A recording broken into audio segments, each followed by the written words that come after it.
Hola amigos, es un gusto saludarlos y poder compartir nuevamente con ustedes la lección de menores.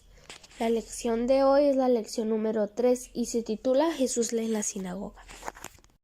Nuestro versículo para memorizar dice: Bendeciré al Señor porque Él me guía y en lo íntimo de mi ser me corrige por las noches. Siempre tengo presente el Señor, con Él a mi derecha nada me hará caer. Salmo 16, 7 y 8. Nuestro mensaje dice: convertimos a Cristo en el centro de nuestra adoración en respuesta al gran amor de Dios. ¿Puedes recordar algo que sucedió en tu iglesia que te ayudó a mantenerte cerca de Dios? Puede haber sido un canto especial, una lectura, un sermón o cualquier otra cosa. Cuando adoramos a Dios, logramos conocerlo mejor y Él puede hablarnos acerca de sus planes para nosotros. Imagina un servicio de adoración como el que describiremos a continuación. Jesús se levantó para leer las Escrituras. La gente de la aldea había estado comentando acerca de él, hablando de los enfermos que había sanado en otros pueblos. Ahora había vuelto a Nazaret, donde había crecido. Ese día había más gente que de costumbre en la sinagoga. Todos habían oído decir que uno de su pueblo había regresado. Querían ver cómo había cambiado. Jesús, frente a los asistentes a la sinagoga, abrió el rollo de las Escrituras. Todos guardaron silencio en espera de sus palabras. Jesús dijo que leería del libro de Isaías, en el lugar donde el profeta dice: El Espíritu de Dios está sobre mí, porque me ha consagrado para llevar la buena noticia a los pobres. Me ha enviado a anunciar la libertad a los presos y dar vista a los ciegos, a poner en libertad a los oprimidos, a anunciar el año favorable del Señor. Lucas 4, 18 y 19. La gente se interesó en aquel texto, sobre todo por la forma en que lo leyó. Había hablado con autoridad, pero también lo había hecho con bondad. Cuando Jesús terminó de leer, enrolló el libro y lo entregó al ayudante de la sinagoga, y luego se sentó.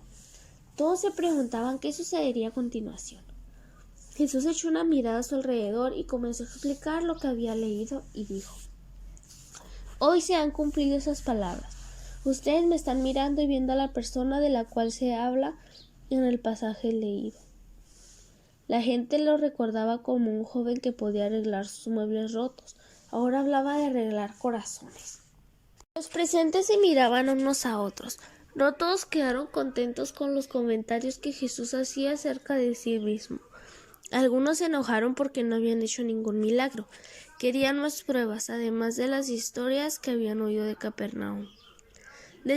Después de todo, lo conocían desde su niñez. Repentinamente se levantó uno de los ancianos y dijo con enojo: ¿Qué le sucede? ¿Acaso ya olvidaron quién es Jesús?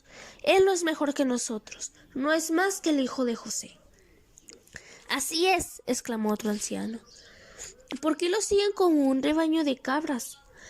Jesús ha hecho mucho bien, nadie puede negar los sanamientos que ha hecho, observó otra persona. ¿Sanamientos? No ha hecho nada desde eso aquí en Nazaret. La gente estaba comenzando a formar bandos. Todos gritaban para hacerse oír. La sinagoga estaba alborotada. Nadie vio quién se había apoderado primero de Jesús, pero otros hicieron lo mismo. Lo empujaron afuera. La multitud llevó a Jesús al barranco que había fuera del pueblo. Por un momento pareció que ese sería el final del ministerio de Jesús en el mismo pueblo donde había crecido. La bulliciosa multitud se acercó al barranco, pero repentinamente se detuvieron. ¿Dónde estaba Jesús? No lo veían por ninguna parte. Ellos no habían visto a los ángeles que lo habían acompañado en la sinagoga. Habían permanecido a su lado durante el recorrido hasta el barranco y finalmente lo habían llevado a un lugar seguro. La gente por fin comprendió que Jesús no estaba con ellos. Regresaron a sus hogares muy confundidos. Habían conocido a Jesús mientras vivía con ellos. Habían tenido oportunidad de creer en él tras haber observado la obra admirable que había realizado en los pueblos cercanos, pero no podían creer que fuera alguien diferente al joven que había crecido entre ellos.